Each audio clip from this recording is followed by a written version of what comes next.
صلى الله على محمد. اعوذ باللہ من الشیطان الرجیم. بسم اللہ الرحمن الرحیم. وقال ربنا ظلمنا انفسنا وان لم تغفر لنا وترحمنا لنكونن من الخاسرین. قال اللہ تبارک و تعالی فی القرآن المجید والفرقان الحمید. وقل رب اغفر وارحم وانت خیر الراحمین. صدق اللہ العظیم وصدق رسولہ النبی الکریم. ونحن علی ذلک لمن الشاہدین والشاکرین والحمد للہ رب العالمین. ان اللہ وملائکتہ یصلون علی النبی یا ایہا الذین آمنوا صلوا علیہ وسلموا تسلیما. الصلاۃ والسلام علیک یا سیدی یا رسول اللہ وعلی آلک واصحابک یا سیدی یا نبی اللہ. الصلاۃ والسلام علیک یا سیدی یا رحمۃ للعالمین وعلی آلک واصحابک یا سیدی یا خاتم النبیین. اللہم صلی علی سیدنا و مولانا محمد معدن الجود والکرم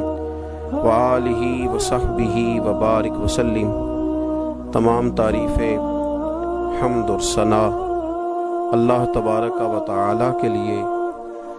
درود و سلام نبی اکرم نور مجسم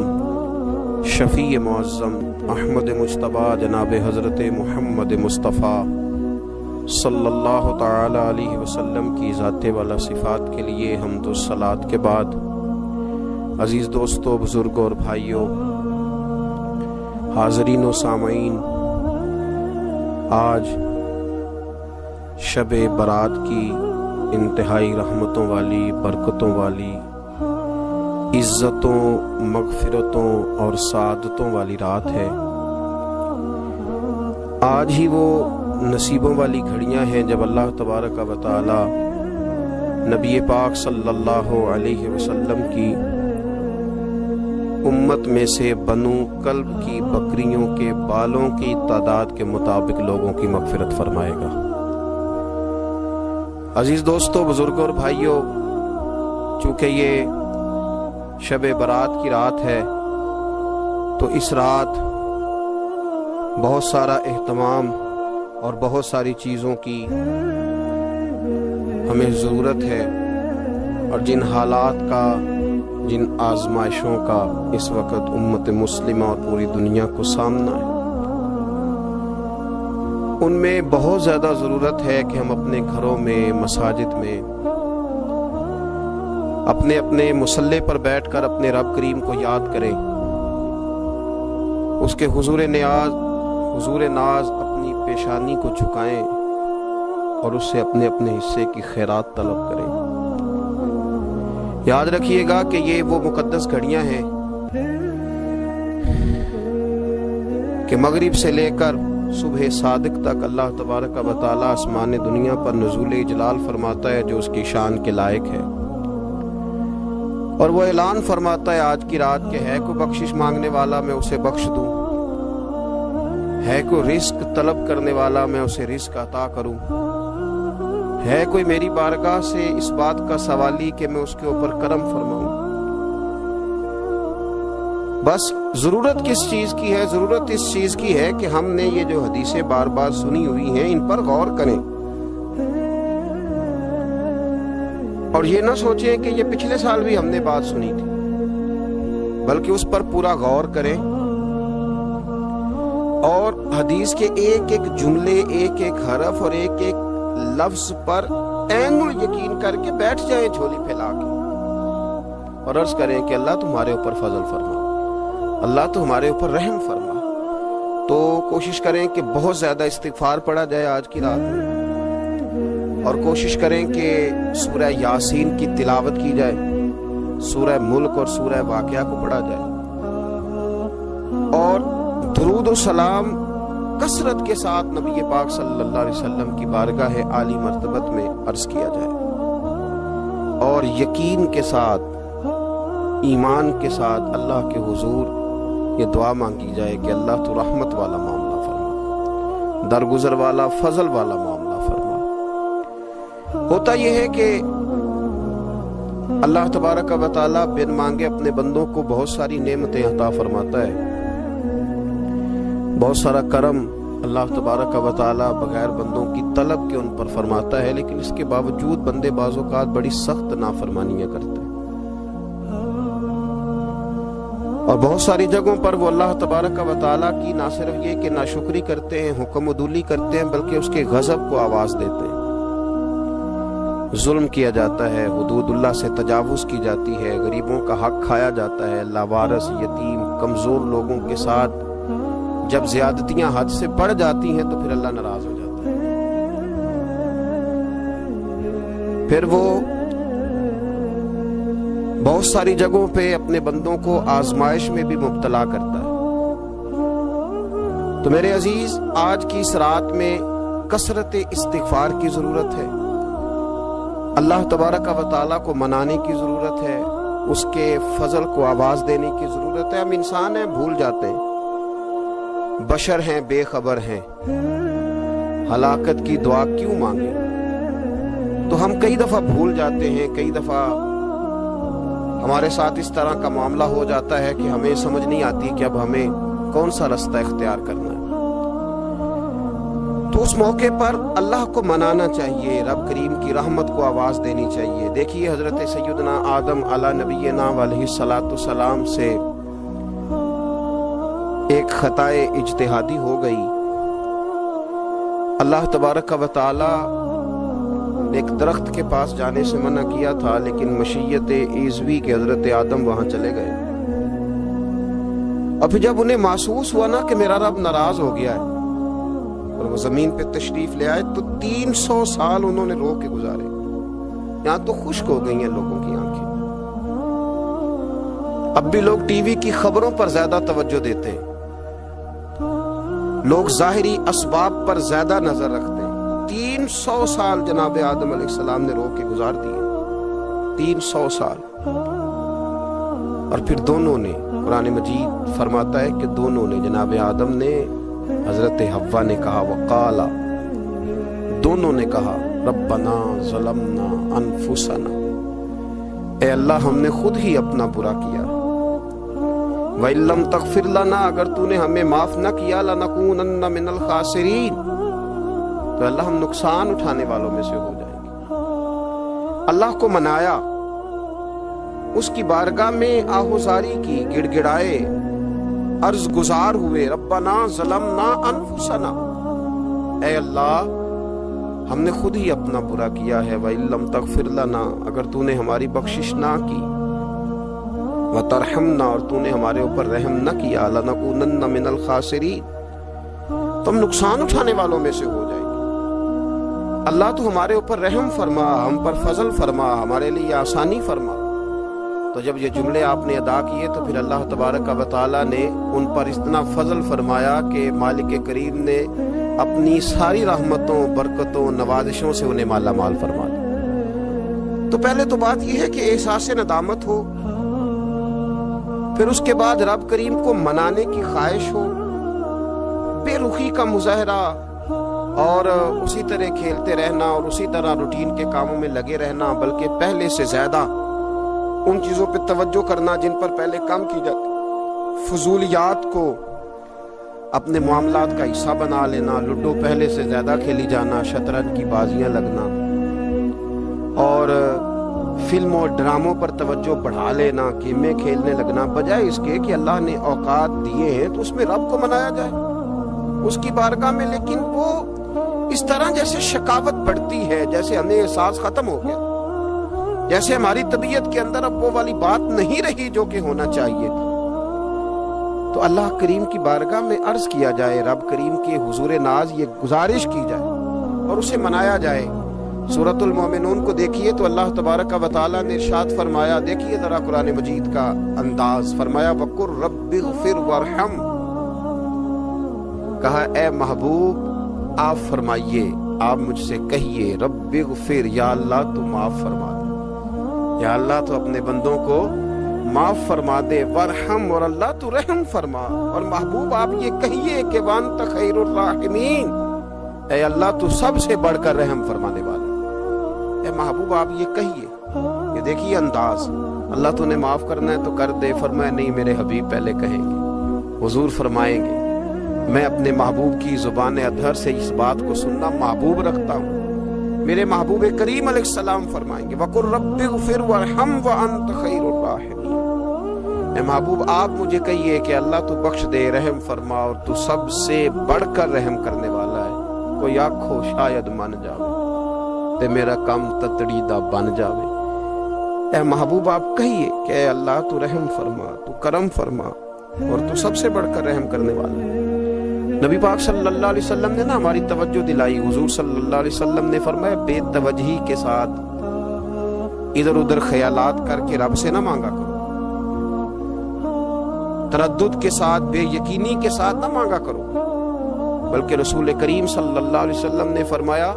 یہ حدیث پاک مسلم شریف میں موجود ہے، حضور فرمانے لگے جب رب سے مانگو نا تو اصرار کر کے مانگو،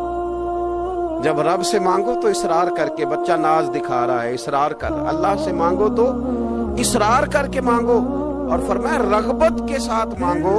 کیا خوبصورت لفظ ہے حدیث کے، حضور فرمانے لگے اصرار کر کے مانگو، رغبت کر کے مانگو۔ رب کے لیے کوئی چیز دینا مشکل تو نہیں ہے نا، اس کے لیے کوئی مشکل ہے تمہیں عطا کرنا، تو رغبت کر کے اللہ سے سوال کرو، اسے مناؤ۔ اور خود نبی پاک صلی اللہ علیہ وسلم کا حال یہ تھا، حضرت عائشہ صدیقہ رضی اللہ تعالیٰ عنہ فرمانے لگی کہ نبی پاک دعا رسول اللہ صلی اللہ علیہ وسلم، یہ لفظ ہیں حضرت عائشہ کے، اللہ اکبر، ذرا ان میں ڈوب کر دیکھیے گا، ذرا ان لفظوں میں کھو کر دیکھیے گا ام المومنین کیا فرماتی ہیں۔ حضرت عائشہ صدیقہ فرماتی ہیں، یہ بھی مسلم میں موجود ہے، کہتی ہیں دعا رسول اللہ، کہتے ہیں نبی پاک نے دعا مانگی، حضور نے دعا مانگی۔ سبحان اللہ، کیا لفظ ہیں، کیا وجد آفرین جملے، کہتی ہیں دعا رسول اللہ، نبی پاک نے دعا مانگی، ثم دعا، دعا مانگ کر حضور پھر دعا مانگنے لگے، حضور نے دعا مانگی اور دعا مانگ کر حضور پھر دعا مانگنے لگے، اور ثم دعا رسول اللہ، تیسری دفعہ فرماتی ہیں، کہتی ہیں حضور نے دعا مانگی اور دعا مانگ کر پھر دعا مانگنے لگے، یعنی حضور نے دعا مانگی اور پھر دعا مانگی، اور دعا ختم ہو گئی تو تیسری دفعہ پھر دعا مانگی، یعنی حضور نے مانگا۔ کیا کہا حضرت نے، فرمانے لگے مانگیں گے مانگے جائیں گے، منہ مانگی پائیں گے، سرکار میں نہ لا ہے نہ حاجت اگر کی ہے، مانگیں گے مانگے جائیں گے، منہ مانگی پائیں گے۔ حضور نے دعا مانگی اور دعا مانگ کر پھر دعا مانگی، اور دعا مانگ کر پھر دعا مانگی، تو نبی پاک صلی اللہ علیہ وسلم کا تو اللہ سے مانگنے کا، اس کو منانے کا یہ طریقہ۔ حضرت عبداللہ ابن عمر فرمانے لگے، یہ لفظ ابو داؤد شریف میں موجود ہے، ذرا ان کا بھی ذائقہ محسوس کیجئے گا۔ حضرت سیدنا عبداللہ ابن عمر فرماتے ہیں میں حضور کی مجلس میں حاضر تھا، حضور مانگنے لگے اللہ سے، حضور اللہ سے مانگنے لگے۔ میں تو کئی دفعہ یہ دعا بھی مانگنے لگ جاتا ہوں کہ اللہ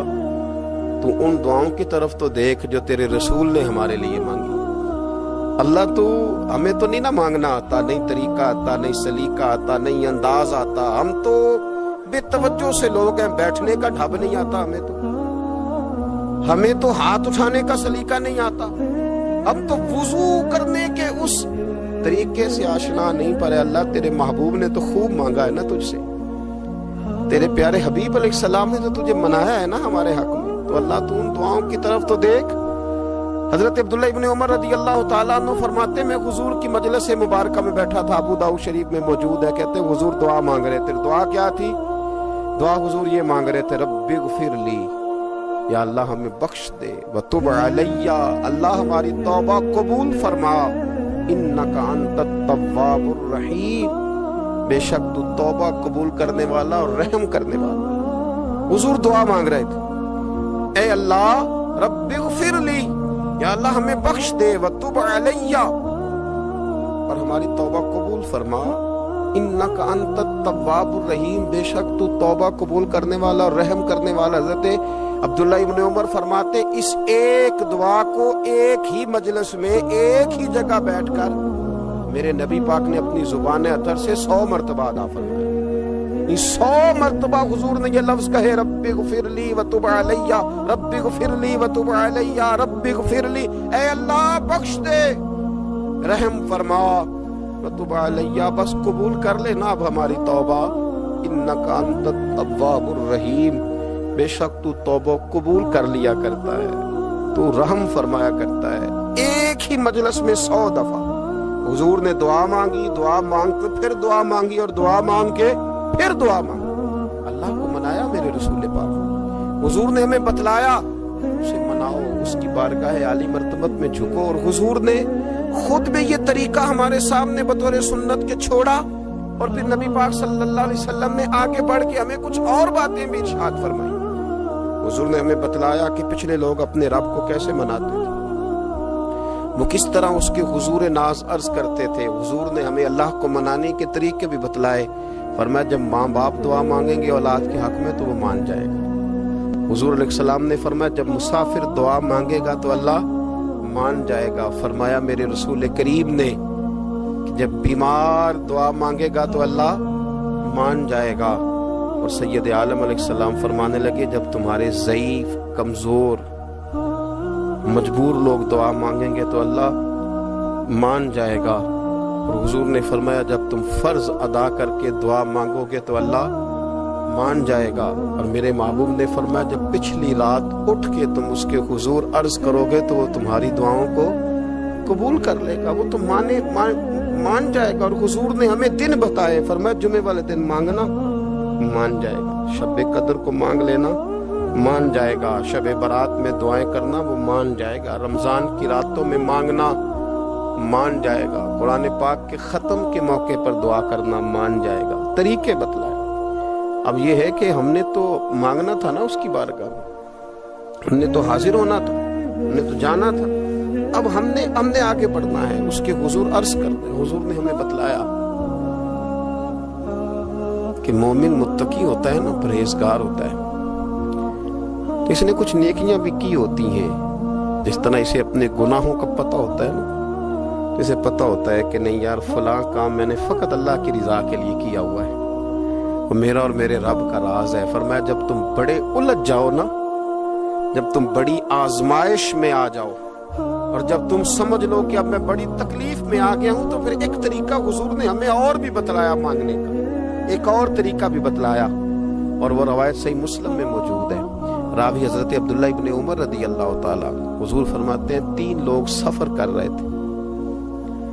یہ آپ اندازہ فرمائیے صحیح مسلم کی حدیث ہے، اور ذرا حضور کے سمجھانے کا ایک یہ رنگ بھی ہے اللہ کو منانے کا، ایک یہ انداز بھی ہے اس کی بارگاہ میں گزارشات پیش کرنے کا، یہ بھی ایک طریقہ حضور نے ہمیں بتلایا۔ اگرچہ اپنی نیکیاں کو چھپانا چاہیے، نیکیاں جو چھپی ہوئی ہوتی ہیں وہ قیمتی ہوتی ہیں، وہ قیمتی چیزیں ہوتی ہیں جو لوگوں نے چھپا کر کے رکھی ہوتی ہیں۔ حضرت عبداللہ ابن عمر فرمانے لگے کہ نبی پاک صلی اللہ علیہ وسلم فرماتے ہیں 3 لوگ سفر کر رہے تھے، رستے میں طوفان آ گیا، تیز بارش شروع ہو گئی، تو حضور فرماتے ہیں وہ تینوں بارش سے بچنے کے لیے ایک غار میں چھپ گئے۔ ان کو پتہ ہے پرانے زمانے کے اندر غاریں ہوتی تھیں، اور لوگ جب سفر کرتے تھے لمبے تو پتھروں اور پہاڑوں کے بیچ میں سے سفر کرتے تھے، وہ غار کے اندر چلے گئے۔ اب چونکہ طوفان بہت زیادہ تھا، جب وہ غار کے اندر چلے گئے تو اللہ کے پیارے حبیب صلی اللہ علیہ وسلم فرماتے ہیں پتھر اوپر سے لڑکتا ہوا آیا اور غار کے منہ کے آگے آ کے اس نے غار کو بند کر دیا۔ اتنا تیز اور اس مضبوطی کے ساتھ وہ پتھر لگا، اور اتنا صحیح فٹ ہوا کہ اندر روشنی آنی بھی ختم ہو گئی۔ اب 3 لوگ ہیں، تھوڑی دیر تو وہ پریشان رہے کہ شاید اب کبھی بچ نہیں سکیں گے، شاید چاروں جانب اندھیرا ہی ہے اور اندھیرا ہی رہے گا، شاید یہاں سے نکلنے کے لیے اب ہمیں کوئی رستہ میسر نہیں آئے گا۔ وہ پہلے تو پریشان ہوئے، پھر کہنے لگے یار اس طرح کرو، ذرا غور کیجئے گا میری بات پہ۔ فرمایا اس طرح کرو، اگر کوئی زندگی میں نیکی کی ہے نا تو ذرا اس نیکی کو یاد تو کرو، اور یاد کر کے اس مالک کے حضور عرض تو کرو، وہ کریم ہے، کوئی آنکھوں شاید من جاوے تے گل کم تتڑی دا بن جاوے، عرض تو کرو۔ تو ان میں سے یہ آپ اندازہ فرمائیے، یہ بات بیان کون کر رہا ہے؟ یہ مدینے والے رسول بیان کر رہا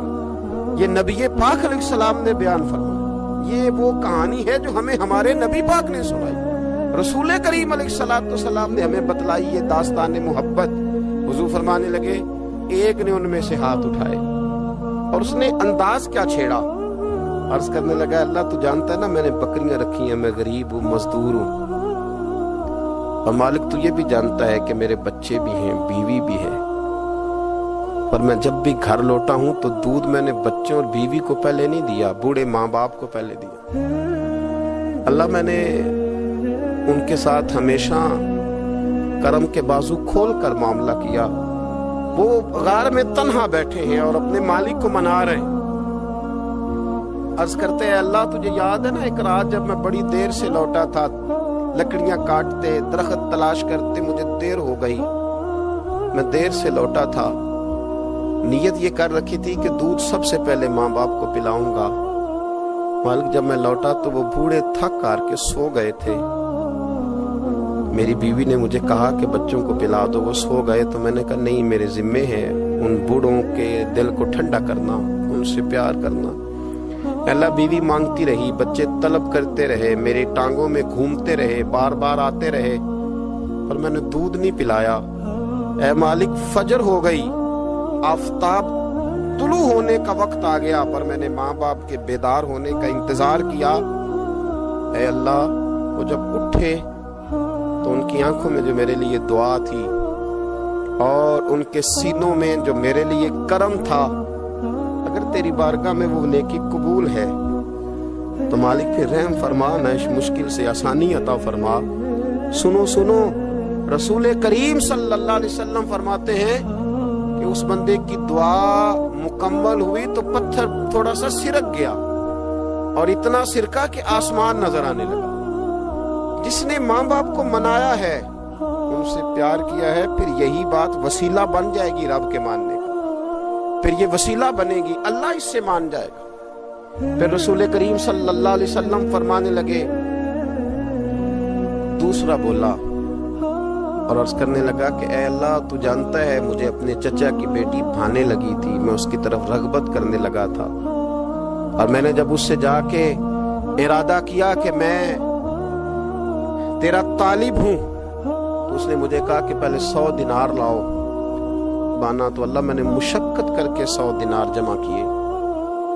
اور جب میں پوری طرح اس پر حاوی ہو گیا، وہ میرے قبضے میں آ گئی اور گناہ کا میں نے ارادہ کر لیا، تو اس عورت کے منہ سے ایک جملہ نکلا کہ اللہ سے ڈر۔ اے مالک وہ میرے قبضے میں تھی، اے اللہ میں گناہ پر قادر تھا، میں چاہتا تو گناہ کر لیتا، لیکن جب اس نے تیرا نام لے کے کہا نا کہ اللہ سے ڈر، اللہ میں ڈر گیا، میں اسے چھوڑ کے آ گیا۔ اگر تجھے یہ بات پسند ہے تو پھر نکال دینا اس مشکل سے، پھر کر دینا کرم۔ اللہ میری بھی تو چڑھتی جوانی تھی نا، میں بھی تو سب کچھ کر سکتا تھا، پر تیرے لیے، تیری خاطر میں لذت گناہ سے باز رہا، تو اللہ تو رحمت فرما دے۔ حضور فرماتے ہیں اس کی دعا مکمل ہوئی تھی کہ پتھر تھوڑا اور سرک گیا۔ پھر تیسرا بولا اور اس نے بول کے کہا اے اللہ ایک مزدور کو، ایک دیہڑی دار کو، ایک غریب کو میں نے کام پہ رکھا ہوا تھا، یہ تیرا اور میرا راز ہے اللہ۔ وہ مزدور، وہ دیہڑی دار میرے پاس کام پہ لگا تھا، کچھ چاول میں نے اس کی اجرت مقرر کر دی کہ تو کام مکمل کرے گا تو میں تجھے دوں گا، اور جب اجرت لینے کا وقت آیا تو وہ بگڑ کر ناراض ہو کر چلا گیا، میں اسے ڈھونڈتا رہا، وہ مجھے ملا نہیں، میں نے اس کے چاولوں کی قیمت کاروبار میں انویسٹ کر دی، اس کا تھوڑا سا سرمایہ پر میں نے کھایا نہیں، پھر وہ اس سے میں کاروبار کرتا رہا اور اتنا کاروبار کیا کہ بہت ساری گائیں اور ان کے چرواہے تیار ہو گئے، وہ سالوں کے بعد لوٹا، میں نے اس غریب کا مال کھایا نہیں بلکہ بڑھایا، محفوظ کر کے رکھا، وہ سالوں کے بعد لوٹا اور کہنے لگا میرا مال، تو میں نے کہا وہ ساری گائیں تیری ہیں، وہ چرواہا تیرا ہے، یہ سارا کچھ تیرا ہے۔ کہنے لگا تم مجھ سے مذاق کرتا ہے، میں غریب کہاں اور گاؤں اتنی بڑی گائیں کہاں، تو مذاق کرتا ہے؟ تو میں نے کہا مذاق نہیں، میں نے اپنے رب سے ڈر کے تیرے مال کی حفاظت کی، یہ تیرا ہے۔ اے اللہ میں کھا بھی تو سکتا تھا نا، پر تجھ سے ڈر کر میں نے وہ سارا محفوظ رکھا۔ اللہ اگر تجھے میری یہ ادا پسند ہے تو پھر آج مان جانا، آج راضی ہو جا، اللہ کے رسول فرماتے ہیں اس کی دعا مکمل ہوئی تھی کہ پتھر لڑکا اور ان کے لیے رستہ بن گیا. وہ باہر آ گئے تو حضور نے ہمیں بتلایا کہ وہ تمہاری نیکیاں جو چھپی ہوئی ہیں، وہ تمہاری نیکیاں جو تم نے خالص اللہ کی رضا کے لیے کی ہیں، ان نیکیوں، ان اعمال کا وسیلہ بھی تمہارے رب کے ماننے کا ذریعہ بن جائے گا. اس کو منایا جائے، اس کے حضور حاضری دی جائے، اس سے بخشش کا سوال کیا جائے، اس کی بارگاہ میں یہ گزارش کی جائے کہ اللہ غریبوں، مجبوروں، کمزوروں اور ان لوگوں کے صدقے جو اللہ رستہ دیکھ رہے ہیں کہ رستہ کب کھلے گا، جو تیری بارگاہ کرم کے سوالی ہیں، ان کے صدقے تو رحم فرما، تو کرم فرما. تو میرے عزیز، ایک اور بات جو اللہ کو منانے کے لیے ہمیں ہمارے پیارے رسول صلی اللہ تعالی علیہ وسلم نے بتلائی کہ جب انسان بہت زیادہ عاجزی کرتا ہے نا، بہت زیادہ عاجزی، تو پھر بھی اللہ مان جاتا ہے. جب وہ اس کے حضور بہت عجز کا اظہار کرتا ہے، بہت زیادہ عجز کا اظہار کرتا ہے، وہ ڈر جاتا ہے اس سے. وَلِمَنْ خَافَ مَقَامَ رَبِّهِ جَنَّتَانِ، اور میں جو میرے سامنے کھڑے ہونے سے ڈرے گا میں اسے 2 جنتیں عطا کروں. حضرت بابا فرید الدین مسعود گنج شکر بابا صاحب رحمت اللہ علیہ فرماتے ہیں کہ ایک نیک نوجوان تھا، دن کو روزہ رکھتا، رات کو نماز پڑھتا، پر اللہ سے ڈرتا پھر بھی بہت ہی زیادہ تھا، بڑا ہی ڈرتا تھا. موت کا وقت آیا تو ماں ہی تھی بس اس کی، تو ماں سے کہنے لگا اماں تو میری ماں ہے، میرے ساتھ 3 وعدے تو کر. اس نے کہا پتر تو بتا، آخری ہجکی لے رہا ہے اور اس غریبنی ماں سے تو وعدہ لے رہا ہے، بتا کیا وعدہ ہے. عرض کرنے لگا اماں جب میں مر جاؤں نا تو میرے گلے میں رسی ڈال کے تو مجھے گھمانا گھر کے صحن میں، اور لوگوں کو کہنا جو رب کی نافرمانی کرے اس کا یہی حال ہوتا ہے. یہ اعلان کرنا جو اللہ کے نافرمان ہوں ان کا یہی اشر کیا جانا چاہیے. اور اماں پھر دوسرا وعدہ کر، میرا رات کو جنازہ اٹھایا جائے، میں نہیں چاہتا کہ کسی کے منہ سے یہ لفظ نکل جائے کہ وہ دیکھو اللہ کا نافرمان جا رہا. رات کو میرا جنازہ اٹھانا. اور اماں تیسرا میرے ساتھ وعدہ کر کہ لوگ مجھے دفن کر کے آ جائیں گے تو میری قبر پہ چلی جائے گی. عمل میرے پاس کوئی نہیں، پر مجھے لگتا ہے ماں کے قدموں کی برکت سے عرش کا مالک بھی رحم فرمائے گا. اماں تو وعدہ کر، میرے ساتھ وعدہ کر. بابا صاحب رحمت اللہ علیہ فرمانے لگے کہ ماں، بوڑھی ماں نے وعدہ کر لیا. کہا بیٹے ٹھیک ہے، اگر تیری یہی ضد ہے تو میں تیار ہوں. پھر اس نے کلمہ شہادت پڑھا، اس نوجوان کی روح پرواز کر گئی. بوڑھی ماں نے رسی منگائی تو وَلِمَنْ خَافَ مَقَامَ رَبِّهِ جَنَّتَانِ، جو ڈر جائے. اس نے تو کہا تھا نا کہ رسی ڈال کے گھمانا اور کہنا یہ اللہ کا نافرمان ہے، اس کا یہی اشر ہونا چاہیے تھا.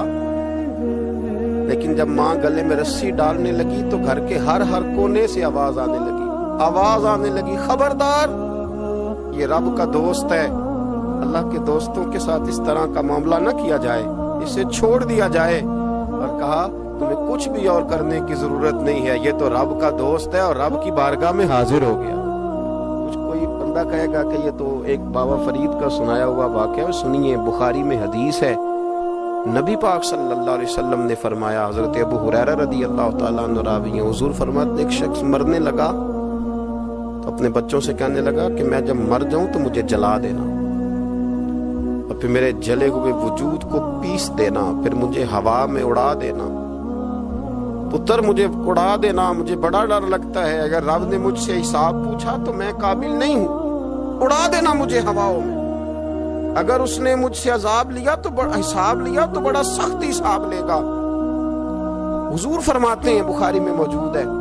اس کے بچوں نے اسی طرح کیا. اس کے مرنے کے بعد اسے جلایا، ہوا میں اڑا دیا. اللہ کے محبوب فرماتے ہیں رب کریم نے حکم دیا زمین کو کہ اس کے ذرات کو جمع کرو. زمین نے ذرے جمع کیے، خدا نے حکم دیا تو اس کا وجود پھر سے اسی شکل میں آیا. تو رب کریم نے فرمایا یہ جو تو نے وصیت کی تو کیوں کی؟ اللہ جانتا ہے کہ نہیں جانتا؟ یہ کی تو کیوں کی؟ تو رو پڑا کہنے لگا اللہ میرے اندر تو طاقت نہیں تھی تیرے سامنے کھڑا ہو کے حساب دے سکوں، تجھے منانے کے لیے، تیرے خوف سے